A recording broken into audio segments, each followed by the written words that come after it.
초콜릿은 달콤해 달콤해 달콤해 오렌지는 상큼해 상큼해 상큼해. I heard everything she said that made my blood boiled. It was not because of she hates me, but because of two persons. First is James. I should kill him kapag nakita ko siya. Ngayon ko lang narinig ang lahat galing mismo kay Watson. Kung anong ginawa niya sa kanya. Maybe I should ask Dad that I will be the one taking care of that shit. Second is Kensley. Who the fuck is he in Watson's life? All of what she said, they were for Kensley kung bakit daw wala siya sa mga oras na kailangan niya ang tulong nito. I saw her hurting saying all of those. I even fucking saw everything na kahit na anong pigil kong huwag makinig o kahit na anong gawin kong paraan para makaalis lang sa kinatatayuan ko ay hindi ko magawa. I followed her when she walked out of my office. Hindi ko na sinasadyang sigawan siya. Mainit lang ang ulo ko dahil kay Kensley at nadaway si Venice. Only to her he's shouting at the top of her lungs and see her crying and in someone else's arms. There's something between them. I can sense it. I was like watching a movie while watching them hugging each other. Kensley giving her small kisses in her head and on her forehead. I never thought that he could cry in front of a woman. It's not really him. Ibang-iba siya nang kaharap niya na si Watson. He may be deeply in love with her at ganon rin si Watson sa kanya. But she couldn't remember him. Pero imposible ang puso niya ang nakakakilala kay Kensley. That's why okay lang lahat ang ginagawang pagyakap at paghalik sa kanya.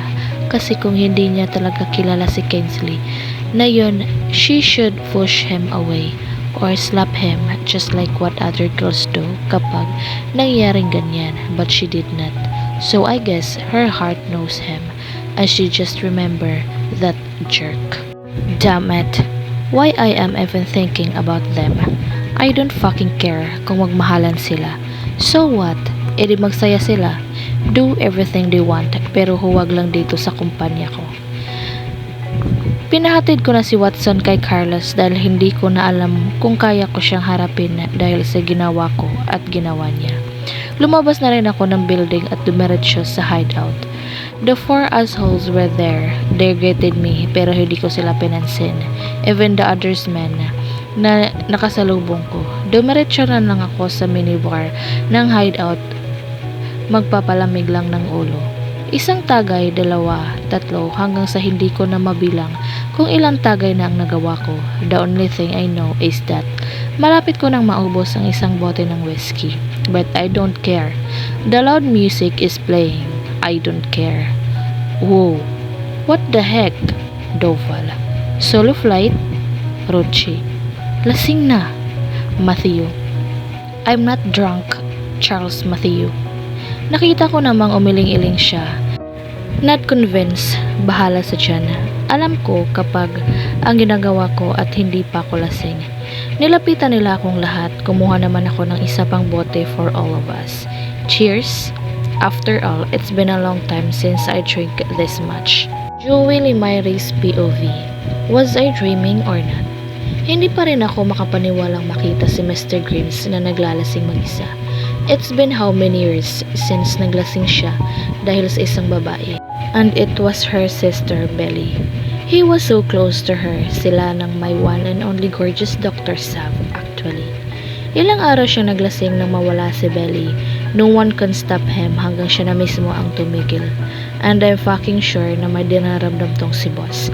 Pero asa naman kami magsishare to? Hindi ko alam kung sino o ano talaga ang nagawa niya ulit na maglasing ng mag-isa. Madaya. Hindi man lang kami tinawagan at pinili niya pa talagang ang oras kung kailan terik na terik pa ang araw. Alauna pa lang ng hapon, for heaven's sake. Mabuti na lang at malamig pa rin ang bar, ang lugar na ito. Pero to tell you honestly, mabait si boss paglasing. Kinuha ko pa nga kaming isang bote at nagtagay pa kami Pero ewan ko lang sa susunod na mangyayari, baka nga nagkamali lang akong mabait siya tuwing lasing. May problema ba, boss? Sigaw ni Roche dahil sa lakas ng music. Mapupungay na ang mga mata ni Mr. Grimes dahil sa madami na rin siyang nainom.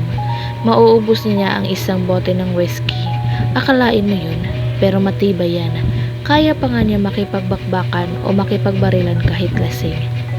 Nothing, I just need to celebrate my ass.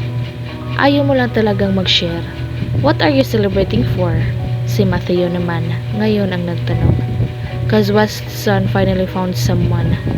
Guess, she's not gonna do stupid things this time. She's fine. Now that there's someone who can make her forget all the horrible things happened, and I am so happy for her. She's like a sister to me, you know. Nagkatiningin na naman kaming lahat. Iyon, huli ka. So sales lang? She's like a sister to my ass. Ang grama. Shit. Babae ang problema. Nakakahalata na talaga ako eh. And for sure, kaming lahat na nandito. Oo, tinuturing namin si Italia na pamilya, little sister, pero pakiramdam ko sa side ni boss, hindi lang sister ang turing niya kay Italia. But who knows, siya lang naman ang nakakaalam sa nararamdaman niya. Asa pa kaming sasabihan niya. What do you mean? Ako naman ngayon ang tanong, baka kasi nagbago na ang ihip ng hangin at mag-share na ang batong ito. He smirked. Ano bang hindi niyo maintindihan sa sinabi ko, Limayre, ha? Sabi ko nga, leche, napahiya tuloy ako, ibang klase. At sino naman yun, Mr. Grimes? Doval. Then go, alamin mo mag-isa mo. Haha, boom. Minsan talaga ito ang gusto ko kay boss eh. Nakakagago lang. Fuck, hindi ka talaga matinong kausap paglasing, no? Haha, gago. Ang lakas ng lanobo nitong magtanong si Doval na magsalita na ngayon kapag lasing si boss eh. I heard you, asshole. Patay. Joke lang yun, boss. Matino ka talagang kausap kahit kailan. Promise. Binatukan ko nga. Hindi napapalay. Baka mamaya siya pa mapagtripan ni boss na pagbubuhusan ng galit, inis, selos o kung ano pa man yan. Eh mas nakakatakot pa man siya kapag lasing. No one can stop him unless kung papatulugin mo siya gamit ang paghampas sa batok niya sa 2x2 o ng barel. Pero maghanda ka ng libingan mo dahil pagdating ng bukas, tigo ka na. Limayre, sigaw niya. Nanlaki naman ang mata ko. Nagtawanan ang tatlo. Tangina, ito na nga ba ang sinasabi ko? Yes, boss? Let's fight you, asshole. Fuck, wala akong kasalanan. Pumesto siya sa gitna, sumunod na rin ako kahit ayoko dahil baka mamaya baril at bala naman ang kalabanin ko. Tangina talaga. Bakit ako pa? Nanahimik nga ang tao eh. Inaamba niya ako ng suntok. Tangina, excited? Hindi pa nga ako handa. Mabuti na lang at nakaiwas ako. Pero ang hindi ko maiwasan ay ang sipa niya. Sinabayan pa niya ng suntok. Pak shit. Napaatras ako at ninamnam ang sakit ng tiyan ko. Napao naman na ang mga audience. Sino pa ba? Idi yung tatlong onggoy na sitting pretty. Ako naman ngayon ang sumugod, suntok, sipa at kung ano pa man. Sugod ang ginawa ko sa kanya. Puta, sabi ko na sa inyo eh, hindi pa tulasing. Nakakailag pero may tinatamaan din naman ako pero hindi niya iyon ininda. Manhid siya. Manhid. Siya naman ngayon ang sumugod at sinalag ko naman ang mga suntok niya. Arm to arm combat lang hanggang sa ibinalibag niya ako at kung ano pang near-death experience ang natanggap ko pero wala siyang pakialam kung mamamatay man kami ngayon. Nahuli niya ang braso ko at pinilipit iyon na patalikod tapos sinipan niya ako sa likod at binalibag sa sahig. Ang sarap, shit. Lasang kamatayan kahit na carpeted floor to futa. Sakit pa rin. Mababali na ata lahat ng buto ko. Ewan ko lang nga, baka nga pagising ko sa umaga baldado na ko. Tangina boss, paano na ako mamahalin ni Sav niyan? Kahit na binuhos ko lahat ng makakaya ko, hindi pa rin siya matalo. Iba talaga ang taong to. Is that all you got? Napangiwi na lang ako sa sakit. Wala na. Hindi ko na kaya. Boss, tama na. Talo na ako. As if it's a magic line. Patapon niyang binitawan ang braso ko. Hindi pa rin ako makagalaw sa sakit na natamo ko. Hanip. Nakadapa pa rin ako hanggang sa tinulungan ako ni Dowal na makatayo. And the winner is Tananan! Boss Grims! The undefeated. Sigaw ni Dowal. Nabawasan tuloy ang kapugian ko. I need to right now, baby Sab. Nalasahan ko pa ang dugo sa labi ko. Paika-ika akong naglakad papalapit sa mga unggoy na umiinom ng alak na pinagsisihan ko naman dahil kumirot ang sugat ko sa labi. Tangina talaga naman, oo. Dowal. Sigaw ni boss. Uh-oh. I think he's the next. Hahaha. Shit.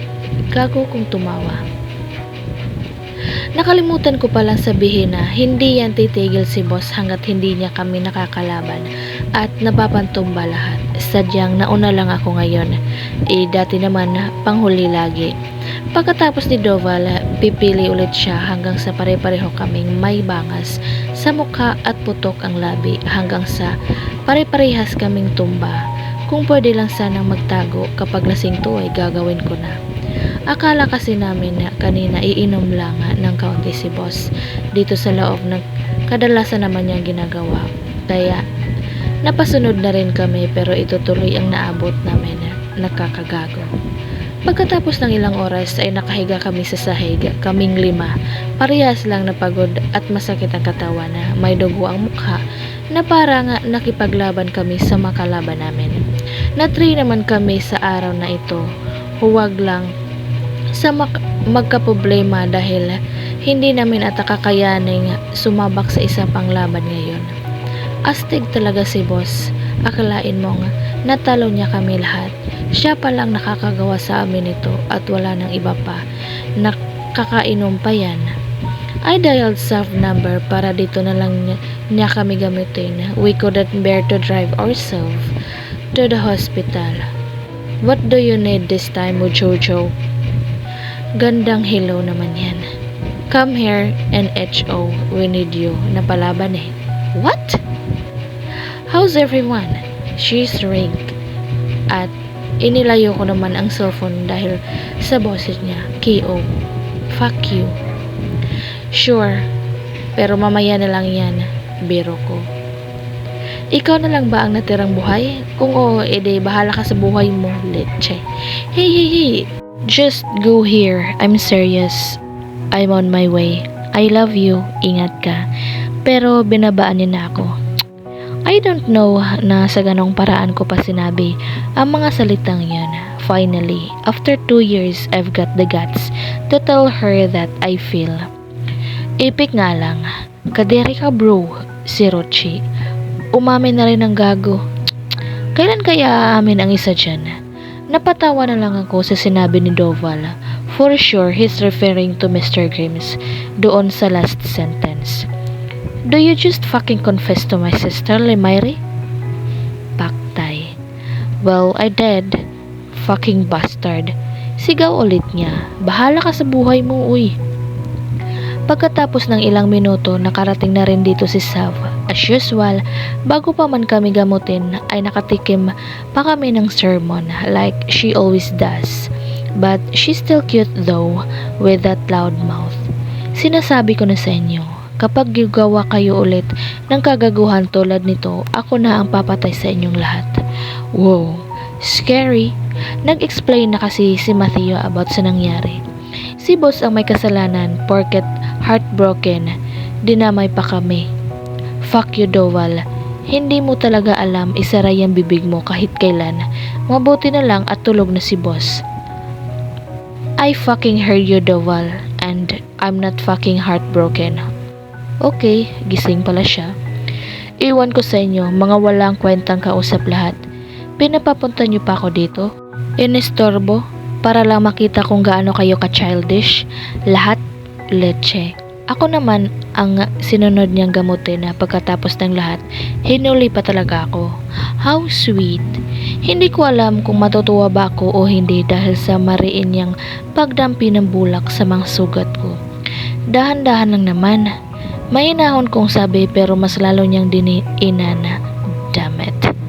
Isa ka pa eh. Magtiis ka. Singhal niya. Wala naman na akong nagawa kung hindi lang kita mahalin na suntok na kita. Oh, inumin mo to. Pain reliever. Sabay abot niya sa akin ng isang basong tubig at gamot na agad ko namang sinunod. We'll go home after 30 minutes para makapagpahinga kayo ng maayos at para madagdagan pa yung mga sugat niyo pag nalaman to ni Dad. Sana nga lang wala siya doon. I gulp. Oo nga pala, si Mr. G. Paniguradong lagot kami sa kanya. Kung hindi naman kasi manghahamon ng laban si boss, hindi kami magkakaganito lahat. Hay buhay, parang si boss di ma-explain. Nakatulog ako ng ilang oras after kong makauwi. Wala namang nagtatanong sa akin kung bakit alas 12 pa lang inasa bahay na ako dahil wala pa pala sila ni tita dito sa bahay. Sabi ng mga katulong nang tinanong ko, sila ay nag-out of country daw ang mag-asawa. Nang buksan ko ang cellphone ko ay mayroong ilang missed calls galing kay tita. Pero dahil hindi ko nasagot, nag-iwan na lang siya ng voicemail na kanina ko lang din napakinggan at sinabi nga nasa London sila. Yes, I'm still staying here kahit sinabi ko nang I need to move in a condo or bahay na pagmamayari nila ni mama. Kasi naalala ko naman na kung saan-saan ang mga bahay na iyon, but they never let me. Mas makabubuti raw sa akin kung dito muna ako magstay habang tinutulungan pa ako ni Gio in running a business. Saka lang daw ako lilipat kapag papayag na sila. Highs. Kahit nakakahiyaman ay pumayag ako. Siguro, pipilitin ko na lang sila kapag minamanage ko na ang company ko. I should live my own. Napakadami ko ng utang na loob sa kanila, but I promise them that I'll return all of it. Kahit humaba pa ang diskusyon tungkol doon ay babawi pa rin ako sa kanila. Ang hindi ko lang maintindihan ay gaano ba kalapit si Daddy kay Mr. G at nagawa niya nga bilhin ulit ang kumpanya para lang daw makabawi sa dada ko sa pamamagitan ng pagbili ng mga na-shutdown na business para sa akin. Yes, he said he was very close friend pero sobra-sobra naman ata ang lahat ng ginawa niya para sa akin. I think meron pa silang hindi sinasabi pero hinayaan ko na lang. I looked at the time and it was already 3 o'clock in the afternoon. Tatlong oras din pala akong nakatulog at nagugutom na ako dahil kanina pa ako hindi kumakain. Pagdating ko kasi sa bahay, dumiretso agad ako sa kwarto at natulog. Bumaba na ako para sana kumain nang pumasok si Levi at Harvey na may bandage sa mukha, putok ang kilay at labi. Oh my God! Anong nangyari sa kanila? Anong nangyari? Tanong ko, but they just smiled.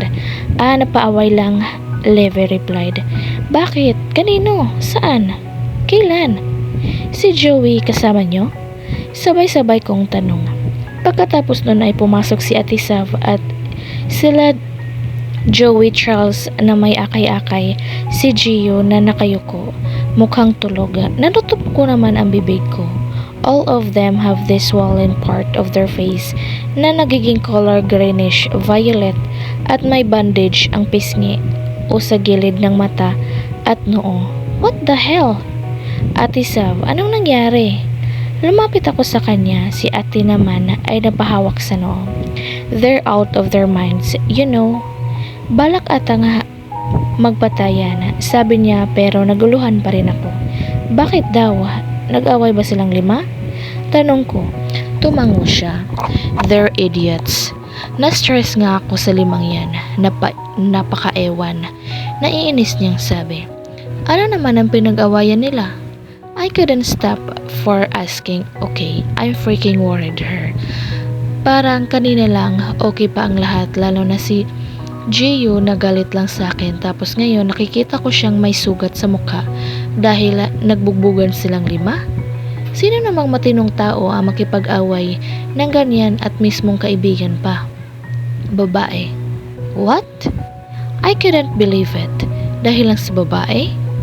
Ano yun? Matira matibay tapos kung sinong panalo sa kanya yung babae? Parang tanga lang no? Pero hayaan mo na nga, huwag mo na silang pansinin dahil may stress ka lang sa kaguluhan nila. They're all insane. Tapos hinilan niya ako sa sala. Yung 5 nasa kwarto na nila, hinatid lang ni Joey at Charles si Gio sa taas dahil tulog na at hindi na ata nagigising. Baka malala ang nangyari sa kanya. Baka siya ang napuruhan ng sobra. Pero nang makita ko silang 5, siya naman ang pinakakonting galos. Ate, ganun ba kalala ang nangyari kay Gio? Baka kailangan niya ma-confined or run some test, baka nabago kang ulo o ano. Ngumiti siya. He's fine, lasing lang. What? Uminom siya ng ganitong oras? Kaya ba niya pinakancel ang meeting dahil gusto niya mag-inom at nauwi sa awayan? Relax, he just need to rest. Let's just stay here and wait for the pizza na order ko. Nakakagutom, alam mo ba yun? Tapos sumandal siya sa upuan. Tsaka ko lang din naalala kung bakit pala ako narito sa baba. Dahil bala kong kumain pero ito ang nabutan ko. We waited for 10 minutes at may nag-doorbell na. Ako na ang nagpresenta na kunin ang 3 box na order. Bumalik ako sa sala at naghihintay si Ate Saw. Nilantakan naman namin ang pizza na order niya dahil parehas kaming gutom. Nag-out of the country pala. Sila tita, tumawag ba sila sa'yo? Tanong ko. Yes, kaninang umaga pa, ang mga matandang yun, hindi na talaga nagsawa sa isa't isa. Ngumiti lang kaming pareho. Kumain na ba ang 5 yun? Tanong ko, baka kasi hindi pa ito tatawagin ko sila para makakain din. Nagibit balikat lang si Ate Sav. Don't worry, lalabas din ang mga yun kapag gutom. Tumango na lang ako. Habang kumakain kami ay nagring ang cellphone ni Ate Sav. Sinagot niya ito pero hindi na siya lumayo pa. Ano? Sigaw niya. Okay. I'll be there in 20 minutes. Tapos nagsabi siya na mga hindi ito maintindihan ng mga gamot. Binaba niya ang tawag at humarap sa akin. It's a hectic day. Kailangan ko nang bumalik sa Hospital Italia, okay? Hindi na ako makakauwi mamaya dahil may pasyente akong uoperahan ng ilang oras but I guess at stake 18 hours dahil sa lala ng case niya according na rin sa ibang doctors na sumuri sa kaniyang pasyente. Ikaw na muna ang bahala dito. Paalam niya sa kanya. Sige ate, mag-iingat ka. Tumango siya sa akin at umalis na after. Naiwan naman ako dito sa sala. Niligpit ko na ang pinagkainan namin. Yung tirang 2 box, inilagay ko na lang sa kusina tapos umakyat na ako sa taas. Nagstay ako doon ng ilang oras. Gusto ko sanang lumabas at pumunta sa ABM building para tingnan ang lugar na iyon.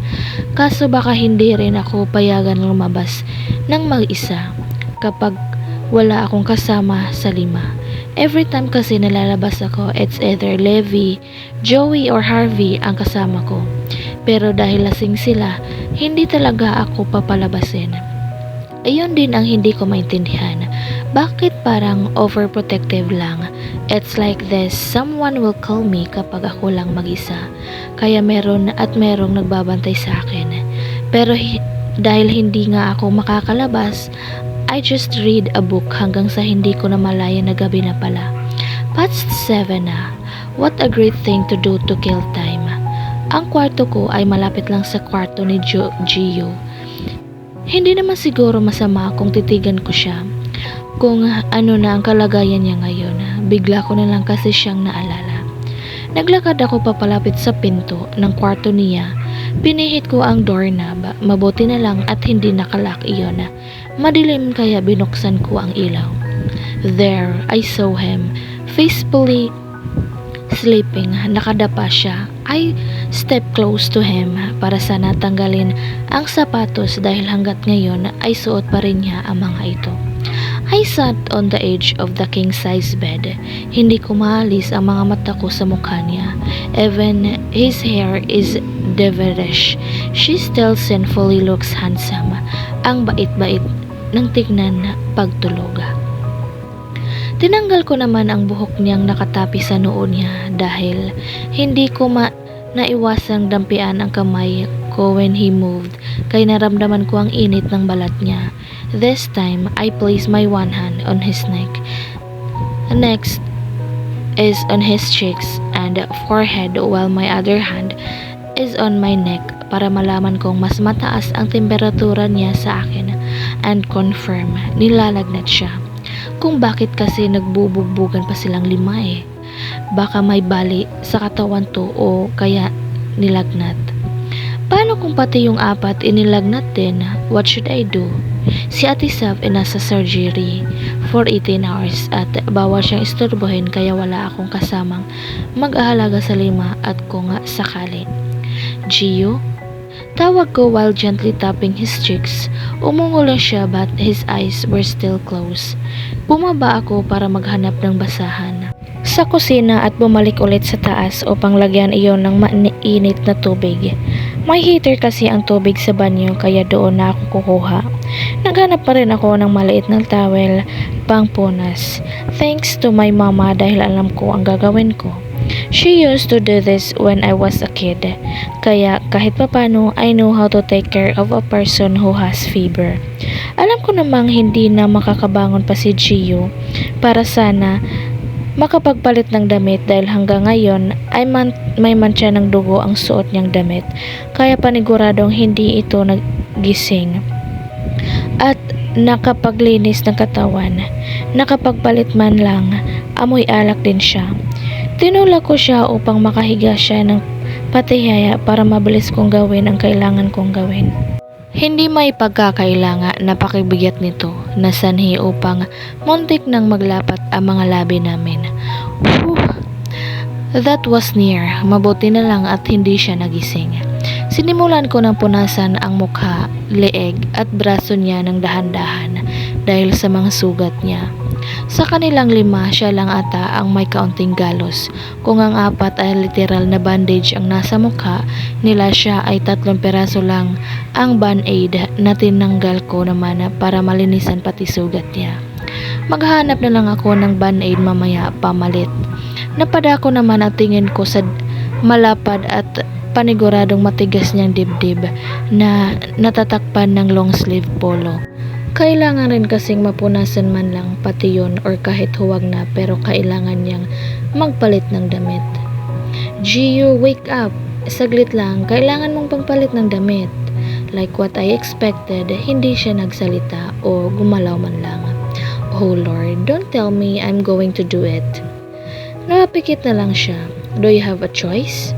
Wala na mga mali siya kung huhubaran ko ang polo niya at ang slacks niya. Oo, tama.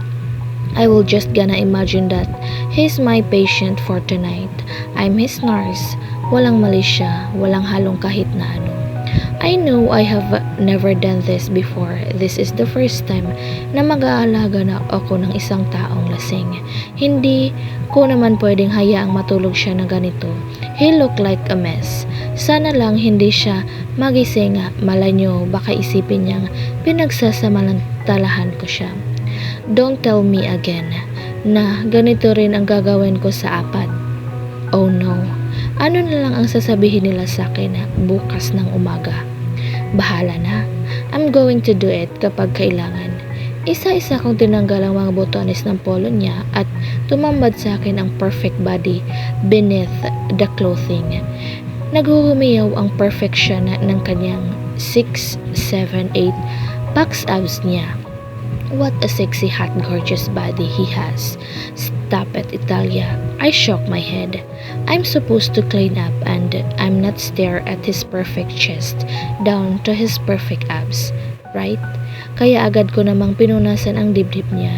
Napakunot ang noo ko nang may makita akong peklat sa kaliwang bahagi ng dibdib niya. Bilog ito na parabang nakuha niya ito sa gunshot at isang hindi makahap ang piklat din ang sa kanyang braso. What happened to him? Bakit siya may ganito? Hindi ko na lang pinansin iyon at sobrang pwede ko na mga tanungin sa kanya sa ibang araw o kaya si Ate Sav. I'm just curious of a sudden. Kumuha na lang ako ng v-neck shirt sa closet niya at sinuot iyon sa kanya. This is it. Damn. Kung sa itaas pa nga lang ay kung ano-ano ang pumasok sa isip ko, how much more sa baba. This is the freaking insane. Pero gaya nga ng sinabi ko, walang mali siya. Kung ano man ang makita ko sa baba ay natural lang iyon.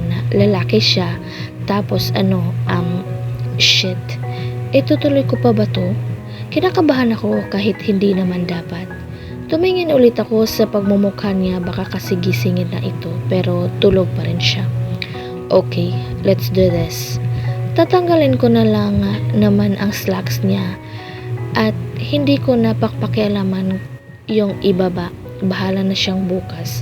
I'm not going to remove his underwear and see his thing. No, never in my life I'm going to do that. Binuksan ko ang botones at zipper, tapos hinila ko yun pababa.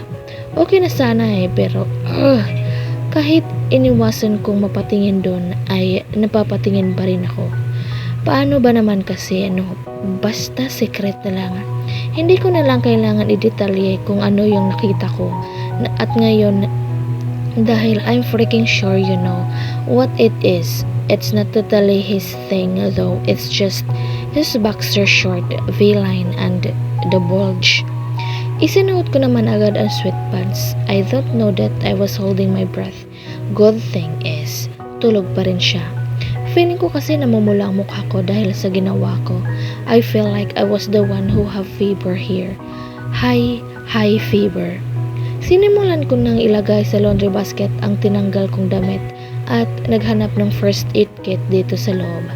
Nilagyan ko ng betadine ang mga sugat niya at tinapalan ko ng band-aid after. Ginising ko ulit siya para painumin ng gamot pero ayaw niyang magising. Sobra siguro to sa kalasingan, Hais. Mamaya na lang ulit siya itry na gisingin at dadalawin ko muna yung 4. So I went their room but all of their rooms were locked. Okay naman siguro sila no? Sana nga. Bumalik ako sa kwarto ni Gio. Mahimbang pa rin siyang natutulog. Ayoko na sanang gisingin ulit pero kailangan niyang makainom siya ng gamot at bumaba naman lang ang lagnat. Gio, you need to take this medicine. Mataas pa rin ang lagnat mo, Gio. Come on. I tapped his cheek again. He moaned and finally opened his eyes. What, son? He said in a husky voice that sounded sexy. Uminom ka muna ng gamot. Tinulungan niya siyang makaupo ng maayos. He took the tablet from the hand and ininom ito. Inabutan ko naman siya ng tubig at nilagok na lahat ito. Do you need anything? Do you want food? Just don't say I need to get away from you. Baka kasi sa kakatanong ko papalayuin niya na ulit ako. Naku ako, umiling naman siya. Then don't just stay. Bumait bigla. Siguro dahil may lagnat lang. Magpahinga ka na. I tuck him on bed again. I'm stay as long as you want me to. And smile at him. And for the very first time in forever, I saw him smiled. My mouth almost dropped.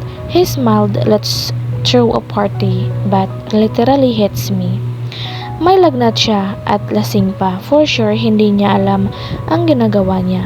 Pero still, nakita ko pa rin siya ngumiti. Hi, Gio. There's nothing wrong if you smile every day. In fact, mas lalo ka pang nagiging pogi sa paningin ko. Thank you. This time, napanganga ako. Oh my, ganito pa siya pag may sakit? Dapat sana lagi siyang may sakit. Joke lang nga, nagugulat kasi ang nangyari. First time ko siyang nakita ngumiti at narinig na mag-thank you. Wow. This night, I have seen and heard enough to satisfied na ako doon. It's a beautiful night to remember. A beautiful time to sleep. Good night, Gio, I said before closing my eyes.